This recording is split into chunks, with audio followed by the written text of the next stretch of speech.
ขอบใจที่มาเยือนสบายดีข้าแต่เว้าจะเลือกถ่ายคลิปซิมเงินจากถ่ายสายสบายดีบ่าวบอยมาหาค่ะสาวเอื้อนาตาลีคุณแม่มาเยือนจามหอเทือนมันจะโดนละนั่งเมาม้อยก็จะคำเลยฮะกสิทายข้าแต่เว้าพื้นมันข้าแต่ลมไม่ดีใจตั้งหมู่มาหาเนาะข้าดีใจเขาก็อยากให้คนมาหาเลยฮะบางคนเขาเจ้ากับแบบเห็นท่านอยู่เขาอยู่เงียบเพียบางคนเขากับบอกกามาหานะเขาบอกว่าอย่างแบบจริงห้าน้ำหมักหมู่มาหาสิตาแบบมานั่งกันบุพอนั่งกันว่าน้ำกอกนั่นก็ได้มันแจ้งเตือนในโทรศัพท์เขาก็เว้ากันได้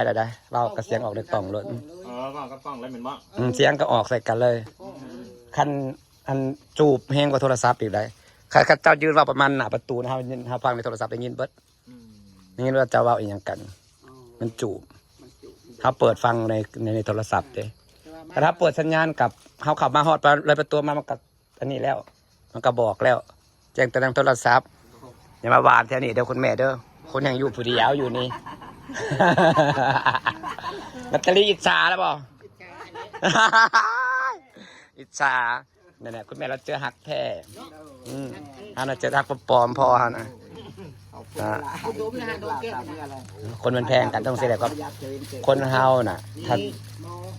พวกแก้วเมียถีบพวกยิบเมียเซลพวกตัดแก้วมียิบใส่ตา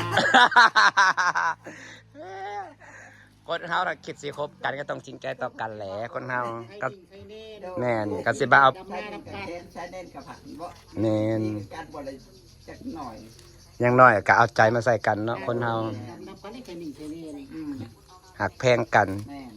นี่มาได้มาอยู่น้ำกันแล้วหักแพงกันแล้วคนเฮาบ่เอาเปรียบกันแล้วเนาะใจเข้าใจเฮาบ่แม่นว่าสิมาหลอกเอาเงินกันโดยตรงมันก็เป็นบ่ถูกชีวิตทุกคนมีจิตใจเนาะสำหรับข่อยนะใจเข้าใจเฮาข่อยถึงแบบย่านความหักย่านการถึกเอาเปรียบที่สุดอย่าลีเฮาเนาะทุกคนที่ย่านหนึ่งย่านเขาหักย่านกระถึกเอาเปรียบย่านเขาบ่หลอกอันนี้ออกซื้อประเด็นน่ะคือนี่แหละต้องออกซื้อแบบนี้คนเฮาฮู้จักหักก็ต้องฮู้จักเปิดเผยต้องรับผิดต้องสวีต้องไอ้ยังเนี่ยเป็นว่าสิอยู่ไปเซอร์เป็นบันสากภาพซื้อบ่เอาเด้อค่ะเอาเบาไปเรื่อยๆเลยแบบนี้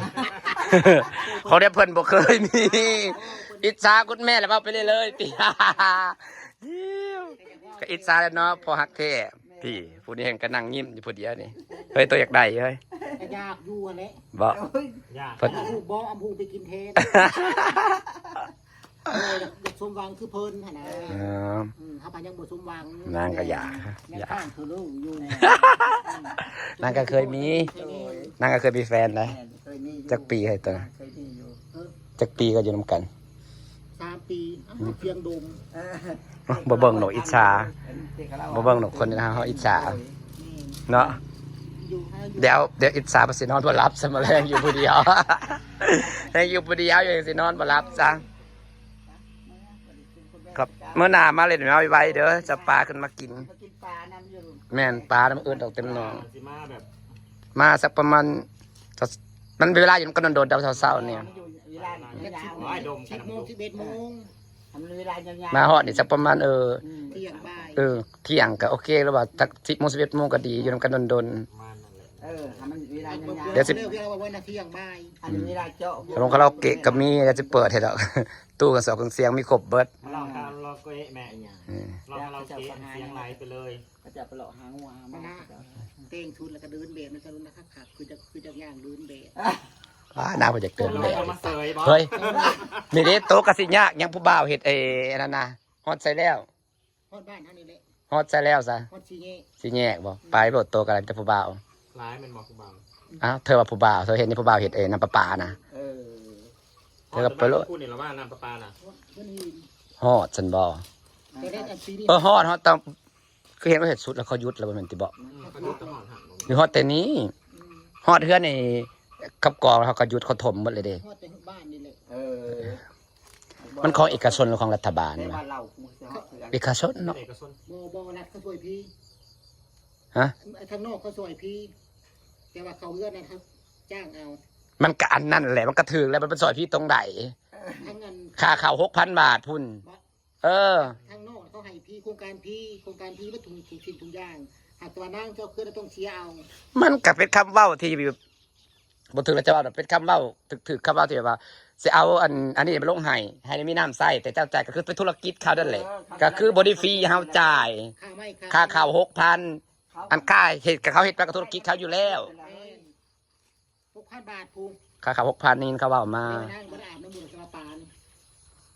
โอ้ยค่าทางสร้างของสร้างก็7,000 ใครท่าเขาก็ได้มาขาดตุกเขาคิดเหมือนดิ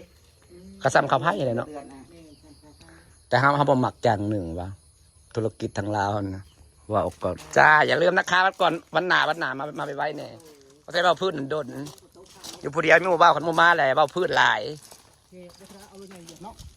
มันกำลังเริ่มแจะอยู่รถใหญ่เหยียบเข้าเหยียบออกเด้ นอนหลับพันดีค่ะ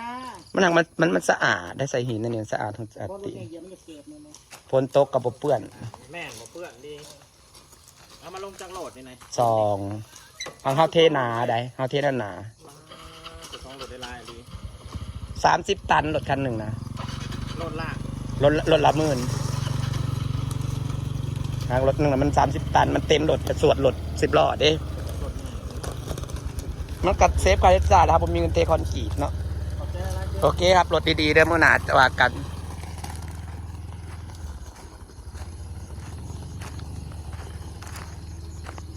คำไว้คำว่าเนาะเขาจะเอาของไปฝากครับเขามาฝากของไว้ว่า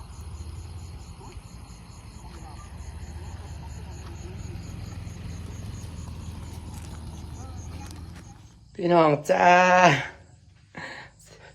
เมื่อกี้บาบอยเขามาเล่นน้ำพี่น้องไปว่ากับเพิ่นอยู่เมื่อไรมาแถวนี้ก็แวะเล่นน้ำในเด้อเขาก็เลยแวะเล่นจ้าหมู่ครูมาหากะดีที่เราไปเขาแบบอายุพริยาหมู่ครูมาหาก็พอมีหมู่ว่าพอปองเหงาเนาะจะดีใจยังมาหาก็ดีใจตั้งปักทุงไว้นะทาสียังบ่แล้วเถื่อนทาสีก็ได้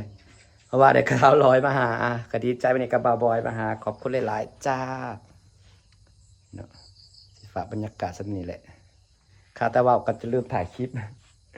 ดีใจหลายหมู่ครูมาหาสิเขาไปในบ้านกับพี่น้องคำเลยโอเคค่ะบ๊ายบายจ้าสวัสดีเด้อขอบคุณที่ติดตามนะจ้า